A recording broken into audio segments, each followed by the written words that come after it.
Hello, my name is Tarmac, and this is my review of Day of the Tentacle Remastered by Double Fine on PC.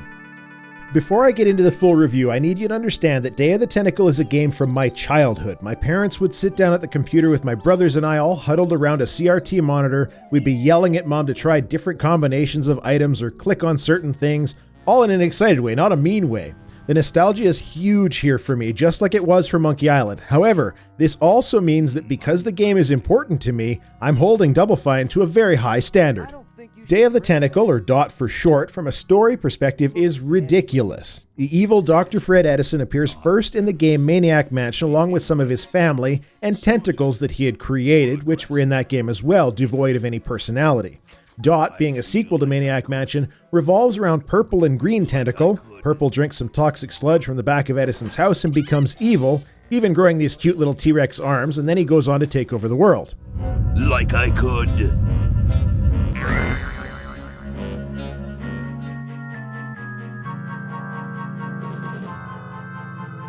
Take all the world.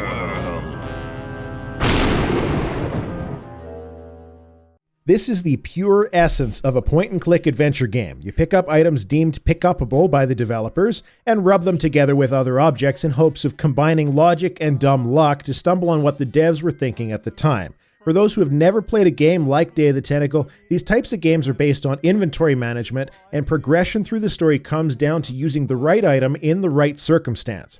Jeez, what a grump. He should really try to find some outlet for those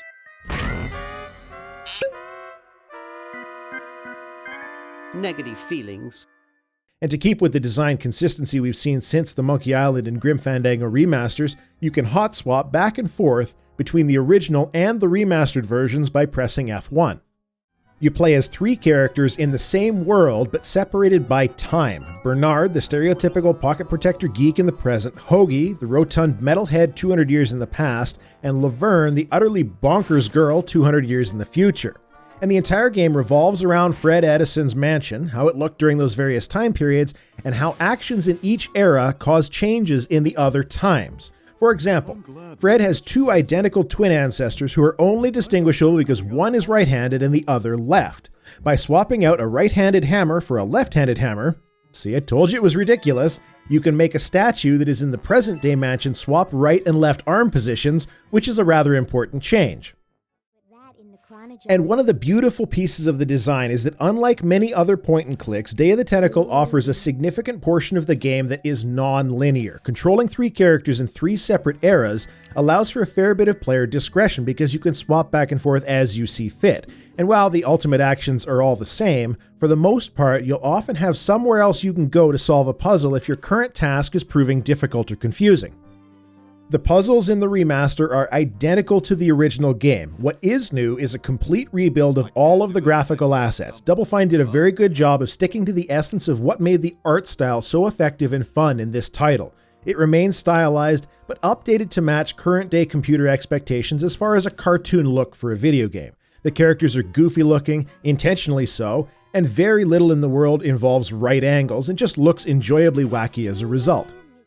They've also rebuilt the user interface. The original Day of the Tentacle used a bottom section of the screen to contain your inventory, the action words that you'd use to interact with the world, and also the character swap buttons. You can use that original style UI as they did redo the visuals if you want, or you can use the new UI which was added, which puts your inventory into a hover to open button in the bottom left of the screen.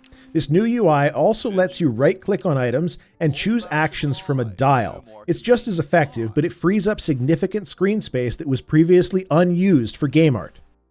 In addition to the graphical side, unless I missed my mark, the audio has also been remastered. The voices and some of the sound effects are the same, but the quality scaled up from the original recordings. New music has been added in place of the original audio as well, with re-recorded versions of songs and a number of other sound assets. Wow, this is loud.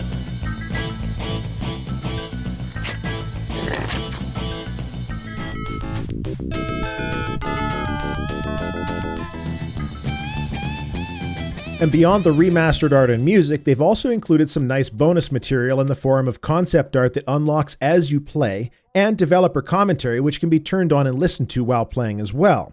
Both of these are nice little features for the nostalgia buffs, but also perhaps for budding game developers who enjoy seeing behind the curtain of a finished product.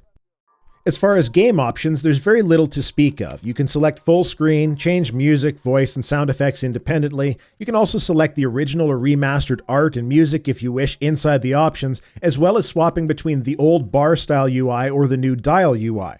They included a control screen that has all of your non-rebindable key controls. It does support controllers, which, while a bit awkward, isn't ultimately a problem because very little in the game is time-sensitive, requiring fast reactions. There's one section with Ben Franklin that could cause controller players some trouble, but by the time you get to that bit, you should be pretty comfortable with the controller interface.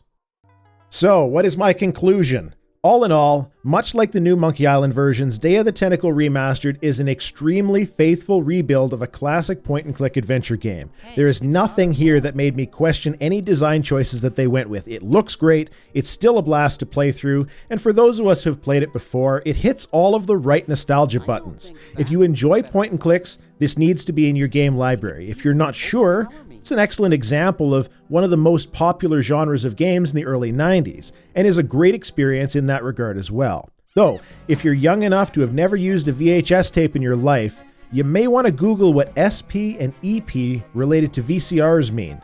It will save you some time. My name is Tarmac, and this has been my review of Day of the Tentacle Remastered by Double Fine Productions, out on PS4, PlayStation Vita, and PC via Steam on March 22nd, 2016 for $15 US. It is worth a look. Thank you very much for watching. Cheers. Bye-bye.